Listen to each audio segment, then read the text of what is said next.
Baitullah was born in 1974 in a village called Landi Dok in Bannu.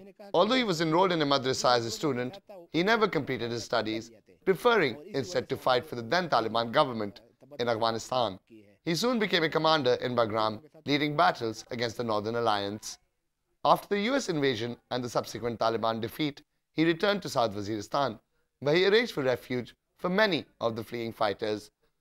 This was the basis of the formation of the Tehreek-e-Taliban Pakistan, and by 2004, the group started negotiations with Islamabad that effectively established their authority in the federally administered tribal areas. By this time, the militants had killed around 200 rival tribal elders in the region to consolidate their control. As his stature rose, Mehsud gained such prominence that in 2005, the Pakistan Army cut a deal with him. The first time Mehsud actually made it on the global headlines was when Pakistani authorities accused him of masterminding Benazir Bhutto's assassination. The same month, December of 2007, Baitullah was also named the head of the Tehreek-e-Taliban Pakistan, which now acted as an umbrella organization for militant wings across the country. But as his notoriety increased, so did the mystery surrounding him.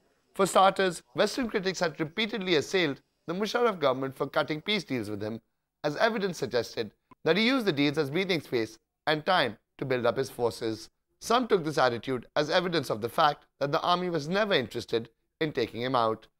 And that claim was bolstered in the wake of the Mumbai attacks, when senior military leaders in Pakistan claimed that Mehsud was a true patriot who would fight alongside the army in case of an Indian attack, as stated by Baitullah himself.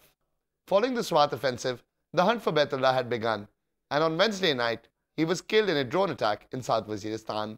Baitullah's death paves the way for someone else to take charge of the banned Tehreek-e-Taliban Pakistan, likely candidates Hakimullah Mehsud, Azmatullah Mehsud, and Waliur Rahman.